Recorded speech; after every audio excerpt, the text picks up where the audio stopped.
사도행전 28장 후반부의 말씀을 읽었고, 사도행전이 이제 끝나게 되죠. 총 55번의 말씀을 나누면서 이 긴 본문을 마치게 됩니다. 마태복음이나 이 사도행전이나 이런 긴 본문을 마칠 때는 약간 감개무량함이 있어요. 드디어 한 긴 본문이 끝났다, 이런 걸 생각하고 또 언제 이 말씀을 다시 보겠습니까?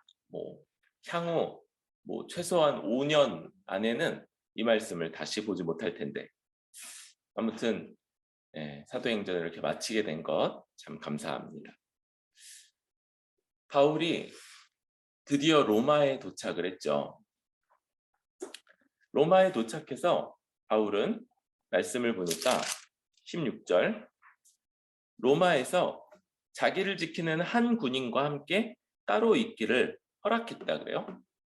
전에 바울이 어떻게 갇혀 있었냐면 4명하고 묶여 있었죠. 다른 감옥들에서 잡혀 있을 때 지키는 사람 4명. 이 4명이라는 건 뭐예요? 사지.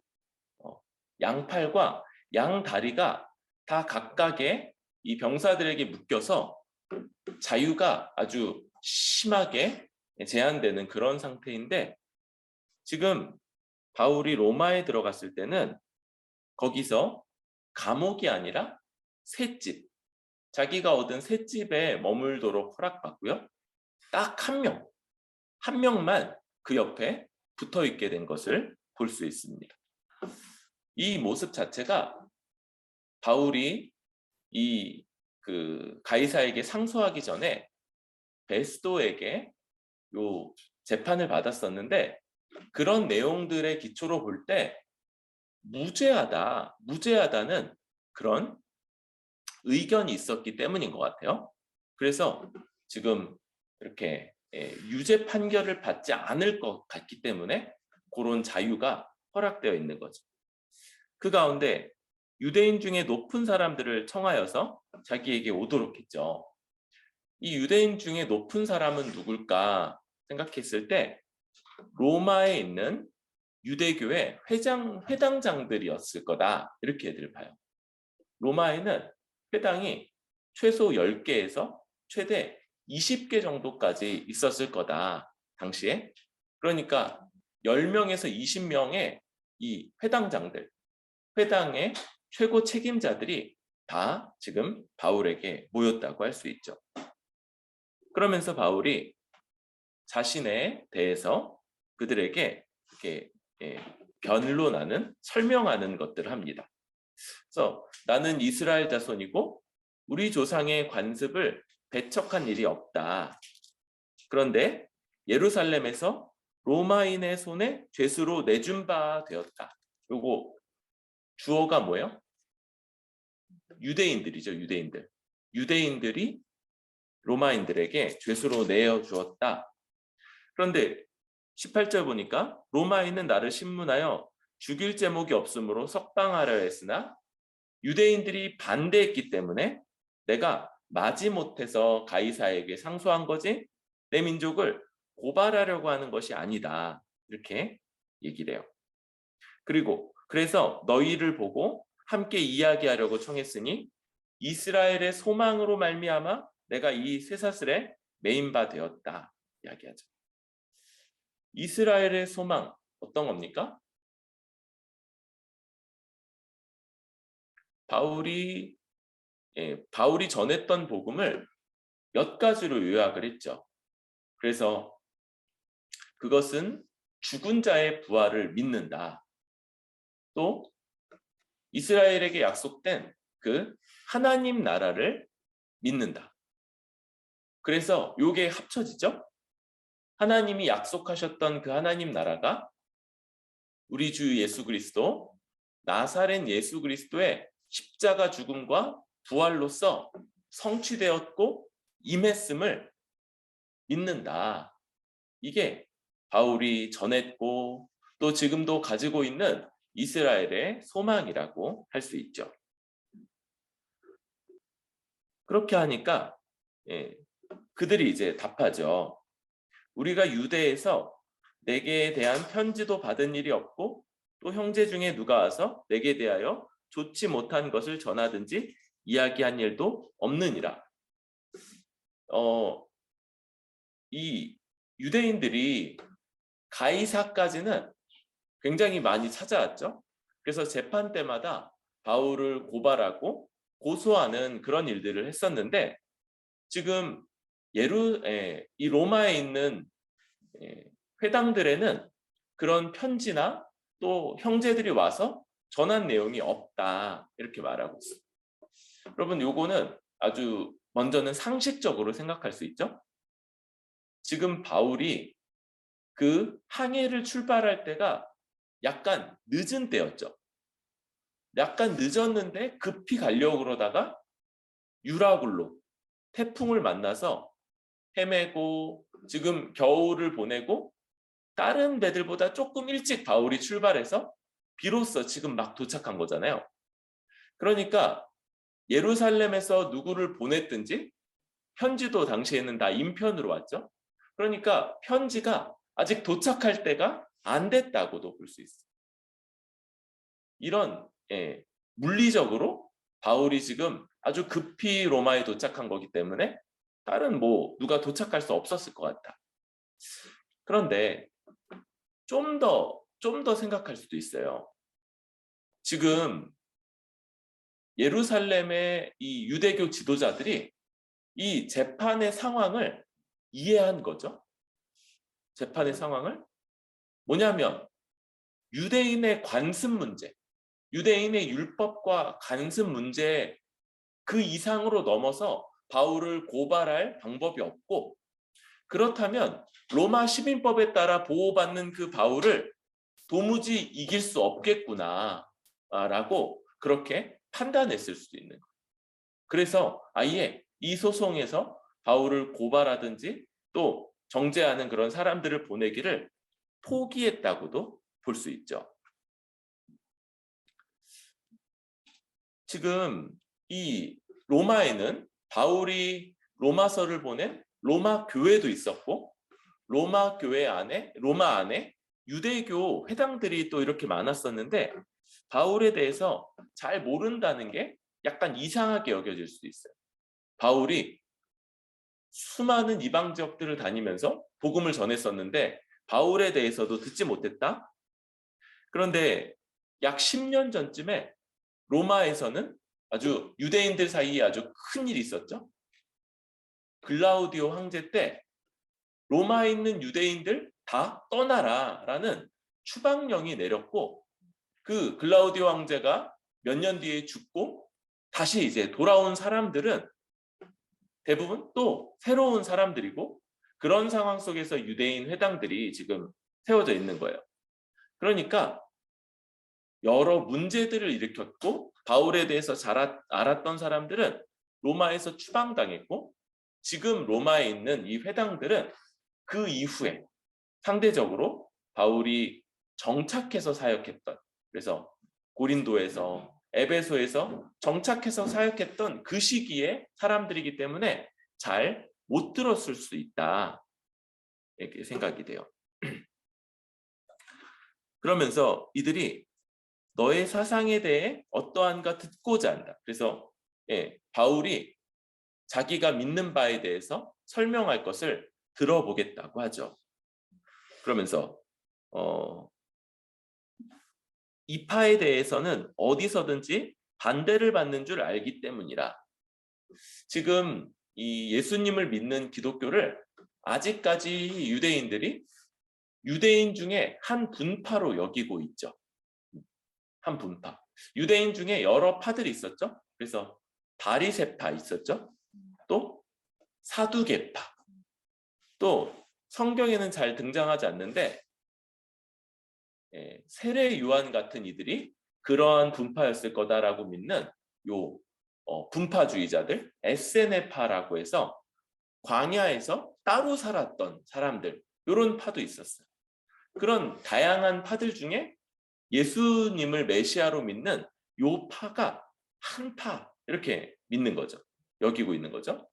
그런데 또 이파가 어디든지 퍼져 있다. 이것 또한 알고 있다는 게 이 그들의 발언을 통해서 보여지고 있죠. 그렇게 해서 네가 너의 사상에 대해서 우리가 들어보겠다. 그러고 나서 다시 날짜를 정하죠. 그래서 많이 왔어요. 그때는 바울이 유숙하고 있는 집에 아주 많은 유대인들이 모였고, 바울이 아침부터 저녁까지 하루 종일 하나님 나라를 증언하는데 뭘 가지고 하냐면 모세의 율법과 선지자의 말, 요 모세의 율법과 선지자의 말, 혹은 모세와 선지자들, 요게 뭐라고 그랬어요? 구약 성경이죠. 구약 성경. 유대인들이 받아서 소중하게 간직하고 또 믿고 있었던 그 구약 성경을 통해서 하나님 나라를 전파하고 선포하는 이런 모습들을 하고, 예수에 대해서 권했다고 말하죠. 그러니까 그냥 가르친 것이 아니고 너희들도 나와 같이 주 예수님을 하나님이 세우신 메시아로 믿자. 그분을 받아들이자. 이렇게 영접하기를 권하는 거예요. 그 반응이 24절에 나오는데, 그 말을 믿는 사람들도 있고 믿지 아니하는 사람들도 있는데, 그런데 25절, 서로 맞지 아니하여서 흩어질 때, 그러니까 유대인들 안에 요 공통된 의견이 세워지지 않았고 서로 갑론을박하다가 그냥 흐지부지된 상황인 거죠. 그럴 때 바울이 이사야의 글을 그에게 인용하면서 선언하죠. 우리 26, 27절 이사야의 말씀을 인용하고 있는 건데 한번 읽어볼까요? 시작. 일러스되 이 백성에게 가서 말하기를 너희가 듣기는 들어도 도무지 깨닫지 못하며 보기는 보아도 도무지 알지 못하는도다.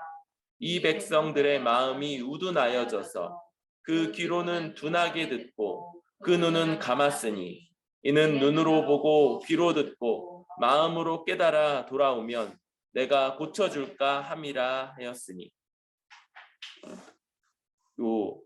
이게 이사야 6장에 나온 말씀을 인용하고 있는 건데, 요 앞부분이 이사야의 소명 기사, 그걸로 되게 유명해요. 그래서 하나님이 그렇게 물으시죠. 누가 우리를 위해 갈고? 그럴 때 이사야가 나를 보내주십시오. 내가 가겠습니다. 이렇게 말하는 그때 뒷붙여져 있는 거예요. 그래서 네가 그래 보냄 받아 이제 갈 거다. 그리고 하나님의 복음을 선포할 건데 어떤 일이 벌어져요?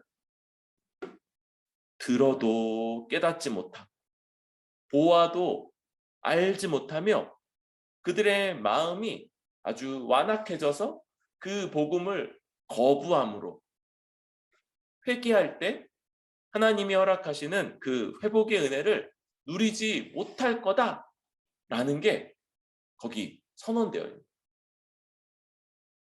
지금 바울이 그 말씀을 인용하면서 너희가 이 구약의 말씀을 그렇게 사랑하고 알고 믿는 너희가 그걸로 바로 그 모든 내용들이 성취된 예수 그리스도의 십자가 죽음과 부활, 그리고 그토록 믿어 바라던 하나님 나라가 도래했음을 말하는 이런 내용들조차 믿지 못하는 것, 이거 그 말씀이 성취되는 거 아니면 안 되는 거구나.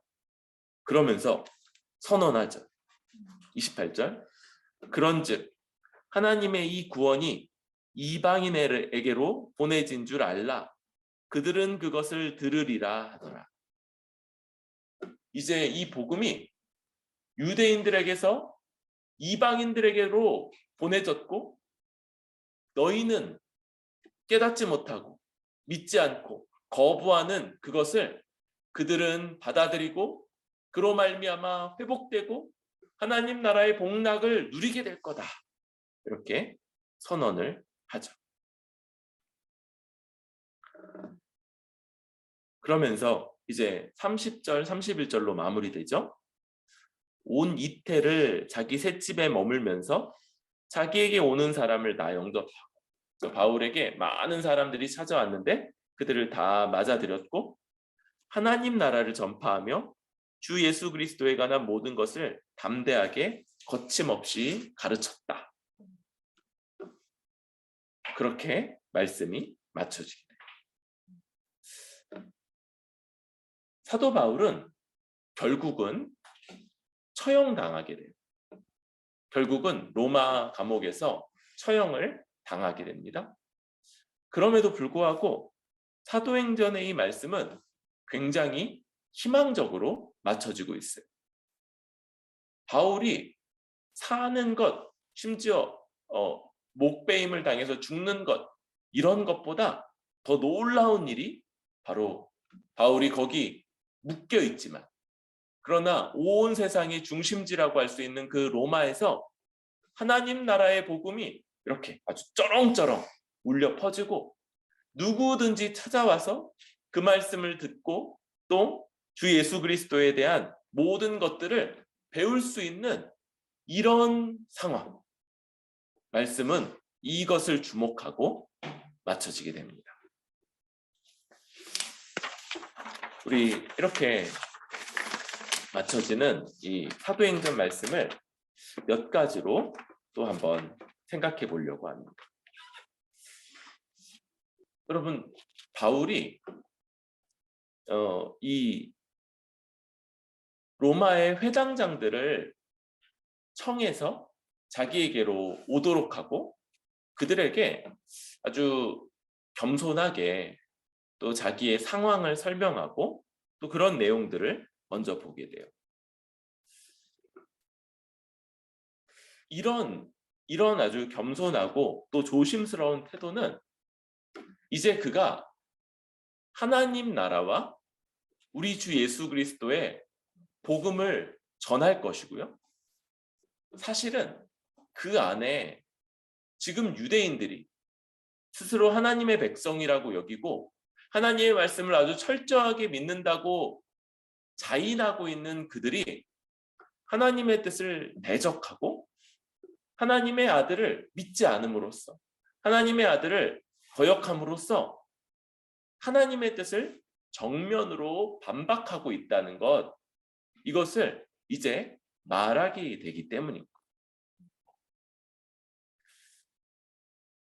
우리는 여러분 복음을 전할 때 이 세상의 악함에 대해서 또 그 세상 가운데 살아가는 자의 그 타락함과 그 안에 어두움과 그가 하나님의 진노와 심판을 벗어날 수 없음에 대해서 말해야 되는 사람. 하나님 나라를 전하는 건 필연적으로 그 나라가 필요한 사람이고 우리 주 예수 그리스도의 십자가 대속밖에는 그 나라에 들어갈 다른 방도가 없는 아주 철저한 죄인이라는 것.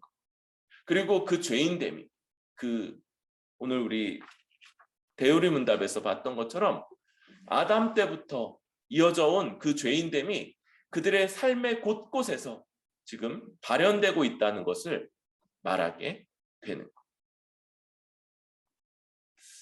그런데 여러분, 우리는 여기서 좀 조심해야 되는 부분이 있어요. 어떤 거냐면 하나님이 정하시는 의와 율법의 기준에 의해서 죄인임을 말하는 것이 자칫하면 너희는 죄인이고 우리는 괜찮다, 이런 아주 잘못된 태도하고 연결될 수 있기 때문이에요. 그래서 여러분, 하나님 나라를 전파하는 게 필연적으로 책망, 정죄를 내포하기 때문에 우리는 더 조심해야 되는 거죠. 왜냐하면 우리가 윤리적으로 좀 나아서 우리가 좀 괜찮아서 우리가 다른 사람들보다 그래서 그를 책망하거나 정죄하는 게 아닌 거예요. 여러분, 요거 착각하면 큰일 납니다.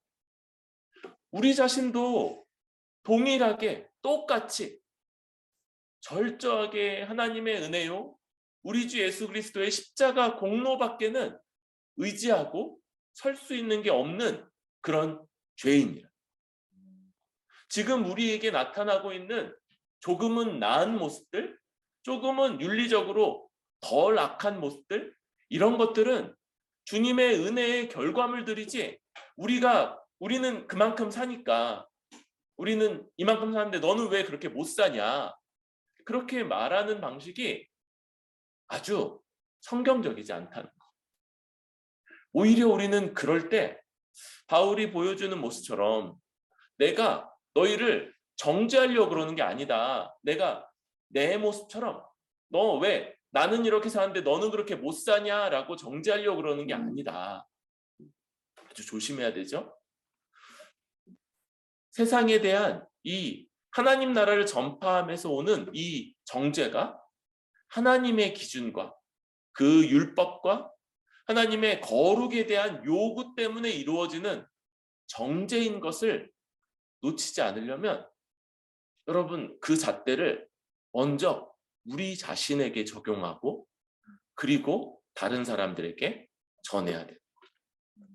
먼저 우리 자신이 그 하나님의 엄중한 심판 앞에, 율법에 대한 이 철저한 요구 앞에 도무지 지키지 못한 죄인이고, 그러나 우리 주 예수 그리스도의 십자가 은혜 때문에 그 하나님 나라에 들어가는 자이고, 그게 마땅히 우리가 응답해야 될 바다라고 말하는 것, 이게 우리의 태도고 자세고 또 전해야 될 바인 거죠.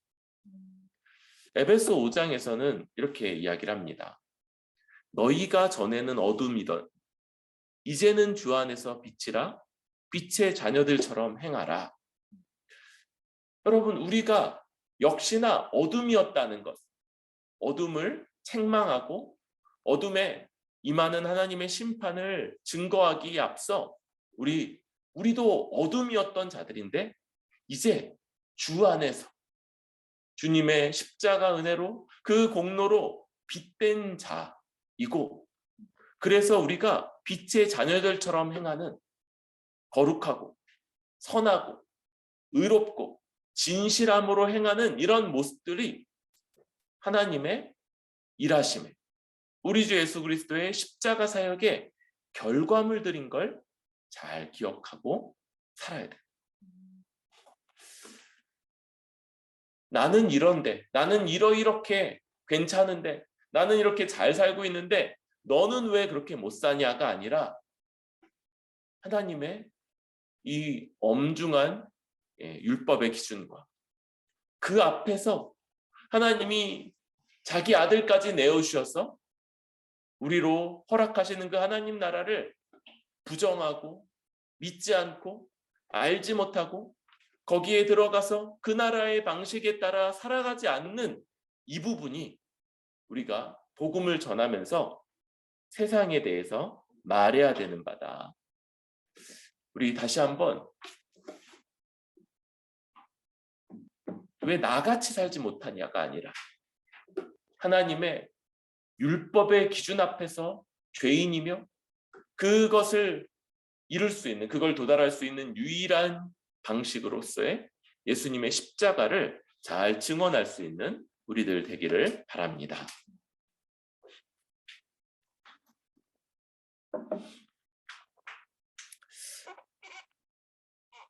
두 번째로 23절부터 28절까지 보면요, 바울은 자기가 평생 동안 전해왔던 그것을 로마에 있는 유대인들, 자기 앞에, 자기 셋집에 아마 가득 채웠을 거예요. 모여든 그 많은 유대인들에게 정말 열심히 전했어요. 아침부터 저녁까지 증언을 했죠. 더군다나 바울이 구약을 얼마나 잘 알았으니까 그걸로 설명하고 설득하고 증명하고 논증하고 그러면서 너무 열심히 잘했어요. 그런데 결과는 뭐예요? 안 믿는 거예요. 안 믿는 거.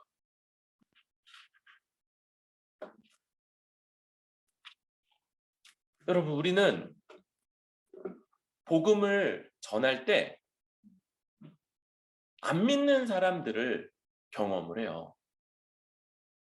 복음을 전하기 위해서 우리가 아주 수고하고 애쓰고 많이 노력했는데도 이 복음을 그냥 이렇게 슬쩍 듣고 넘어간다든지, 아니면 복음을 믿는다고 말하지만 그러나 정말 우리가 원하는 바, 정말 그 온 마음을 다해서 온 삶을 다해서 그 복음을 따르는 자로 살기를 거부하죠. 적당히 나 적당히 믿어, 나 그거 거부하지 않아, 뭐 이 정도인 거예요. 가짜 믿음이죠. 이런 것들을 볼 때 우리가 이제 낙심할 일들을 경험을 합니다. 낙심. 마음이 어려운 거죠.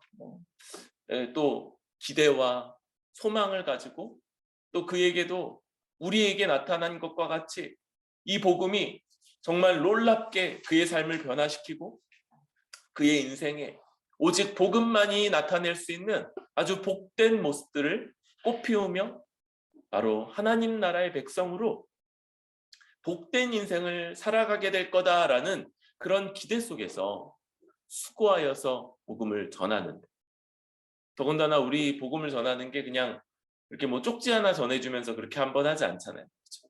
최소 10번, 막 20번, 30번에 이르도록 만나고 이야기하고 그러면서 설명하고 설득하고 증명하고 논증하면서 이 복음을 증거하는데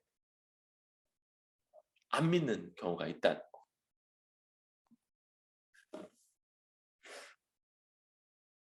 여러분, 그때 우리가 두 가지를 좀 기억해야 되는 것 같아요.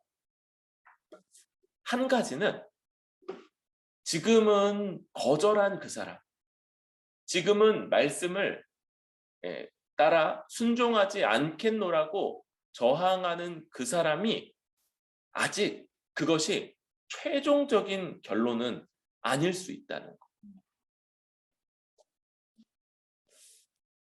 이런 이야기를 들었어요. 내가 뿌리지 않은 것을 거두었다면 누군가가 이전에 눈물로 뿌린 그 결과물일 수 있고, 또 내가 수고하고 애썼지만 그 결과를 얻지 못한다면 내 뒤에 오는 누군가가 그 결실하게 될 수 있다. 이런 말씀을 들은 적이 있어요. 여러분, 참 맞는 것 같아요. 먼저 우리 삶이 그런 결과물들인 거죠.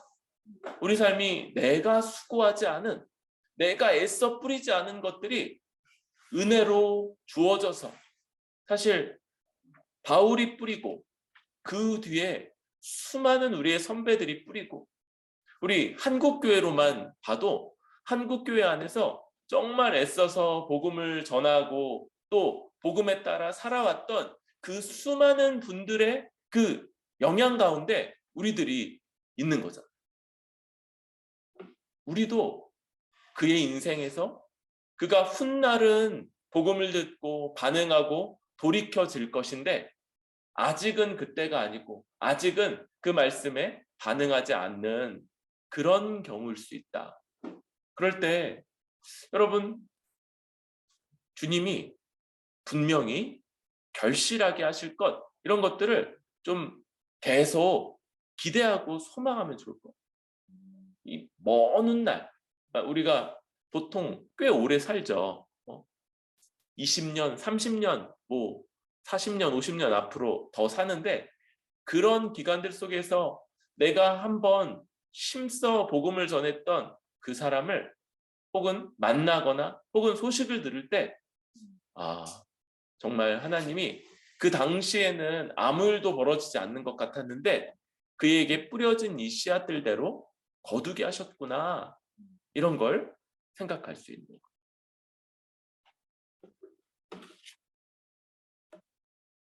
또 한 가지 경우는 끝까지 거부할 수도 있어요. 그렇죠? 끝까지 안 믿을 수도 있어요. 그런데 뭡니까? 하나님은 이 구원을 그 거부하는 자들에게서 이방인들에게로 보내신다는 것. 하나님은 이 예수님이 이 하나님이 버르시는 잔치의 이미지로 하나님 나라를 소개했었죠. 거기에 있는 자리들에 하나님이 누군가를 분명히 와서 그 자리를 채우고 앉고 하나님 나라의 백성으로 아주 복된 삶을 살아가게 하실 거라. 우리가 지금 하고 있는 일이 그저 사람의 매력을 나타내는 것도 아니고 또 내가 얼마나 복음을 잘하는지, 내가 얼마나 복음을 잘 설명할 수 있고 증명할 수 있고 네가 묻는 어떤 것에든지 다 답할 수 있는지 이런 것들을 자랑하고자 함도 아니고 이 일이 하나님의 손안에 있고 하나님이 하나님 나라의 백성으로 부름받을 자들을 준비하고 계신다는 이 관점에서만 잘 이해될 수 있습니다. 우리는 잘 몰라요.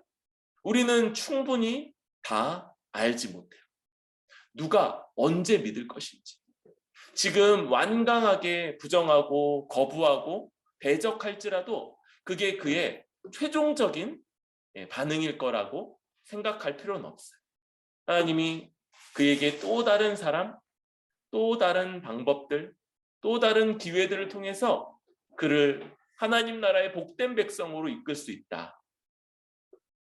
한편으로 누군가 하나님이 지금 믿지 않을 때 하나님은 우리에게 하나님이 준비하신 또 다른 백성들을 만나게 하시고 복음을 전하게 하실 거다라는 것. 여러분, 복음을 거부하는 사람들 때문에 낙심하지 맙시다. 이 낙심하면 그 회복할 때 시간이 좀 걸려요. 그리고 그동안은 복음을 전하는 것, 열심을 내고 헌신하고 수고하는 것들이 별로 가치가 없어 보이고 힘이 안 나죠. 그래서 아예 이 복음을 전할 때부터, 증거할 때부터 이것이 하나님의 일이고 하나님이 행하시는 일이다. 우리 이런 관점들이 있죠. 바울이 얘기했던 바울은 씨를 뿌리고 아볼로는 물 주었으되 자라게 하시는 분은 오직 하나님이시다라는 관점처럼 하나님이 이 일에 최종적인 책임을 지시고 우리는 하나님을 신뢰함으로 하나님을 의지함으로써 그냥 최선을 다해서 복음을 전하고 말하고 증거하고 설명하고 증언하고 논증하는 그런 방식으로 어떻게든 수고하고 애써서 전해야 되겠다. 여러분, 하나님이 행하신다는 것, 이것이 하나님 손에 있는 일이라는 걸 다시 한번 잘 기억할 수 있길 바라요. 그래야지 사람들의 이 복음에 대한 한 번 한 번의 그런 반응들에 일희일비하지 않고 낙심하지 않고 계속해서 하나님이 결코 어떤 것도 헛되이 버려두지 않으시고 하나님이 그것들을 사용하신다라는 걸 신뢰함으로써 끝까지 이 사명을 감당할 수 있기를 바랍니다.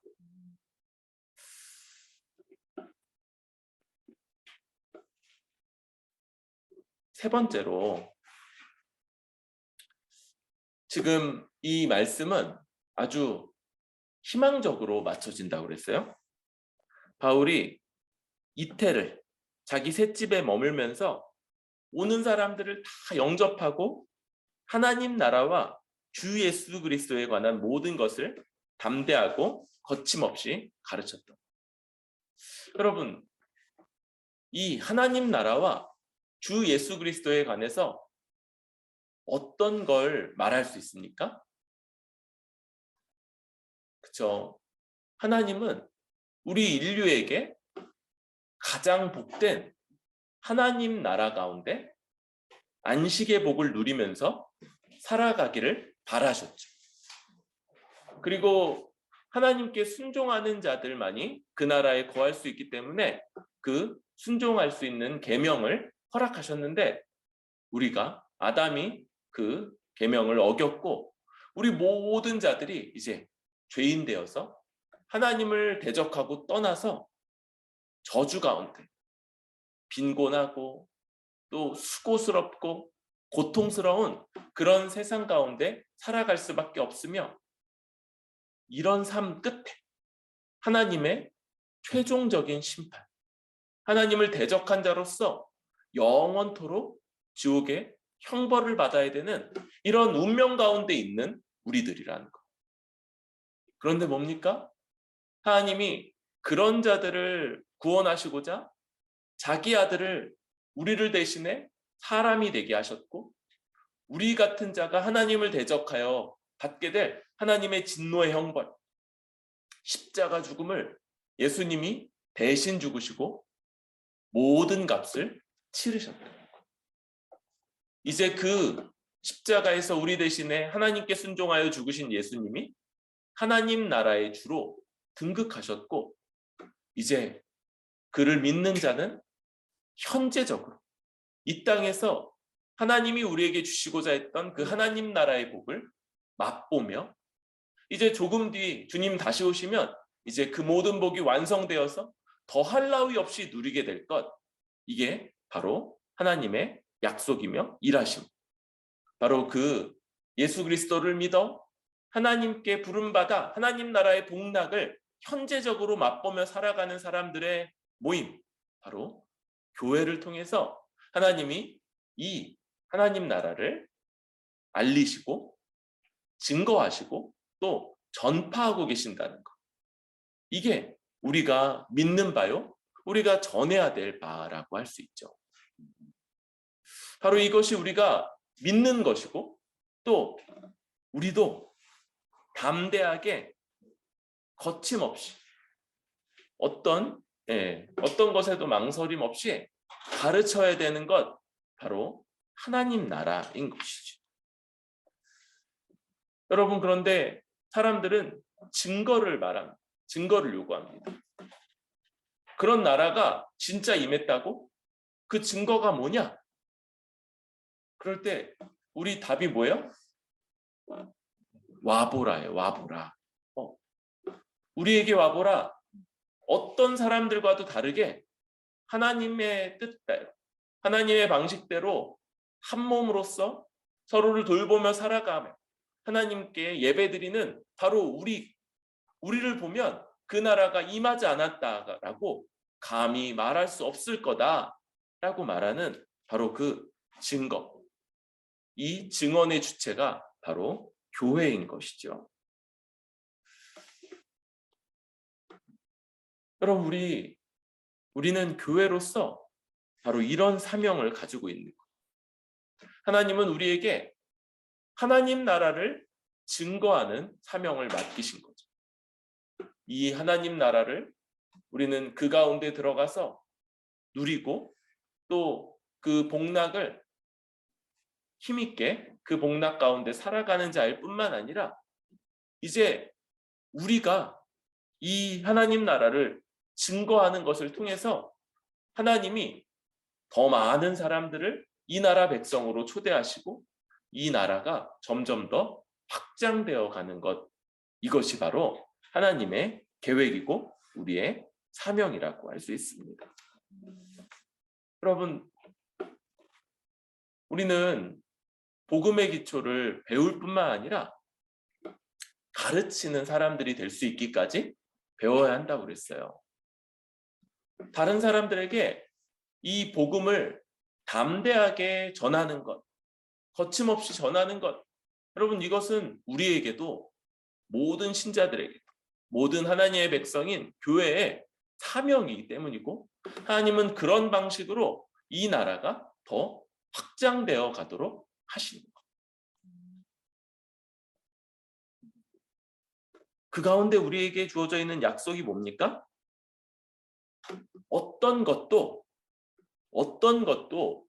이 복음 전하는 걸 막거나 방해하거나 그것을 조용히 시킬 수 없다.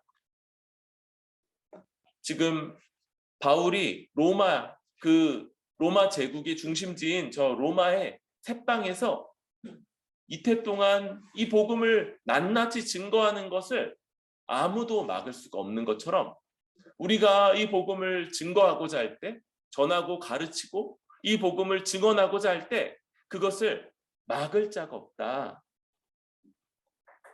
뭐 우리 입을 막을 수는 있겠죠. 그런데 그런 일 별로 없더라고요. 놀랍게도, 오히려 놀랍게도 그 복음을 듣고자 하고 더 알아가고자 하고 더 배우면 그 말씀에 따라 이제는 믿고 살고자 하는 사람들을 만나게 될 거예요. 우리가 이것을 기대할 수 있는 거예요. 여러분, 우리 삶의 가치는 뭡니까? 우리 삶의 가치? 이 땅에서 하나님 나라가 완성되어서 그 가운데 아주 복된 삶을 살아가는데, 여러분 그때는 이별이나 뭐 이런 게 없죠.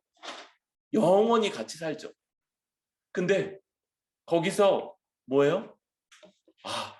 내가 가연이 때문에 내가 이 복음 듣고 이 복된 나라에 살게 됐다고. 고맙다. 근데 매일매일 고마워하겠죠. 언제까지? 영원히.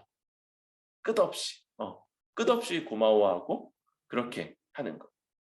이게 우리가 바라볼 수 있는 가장 참 귀한 일이지 않나 싶어요.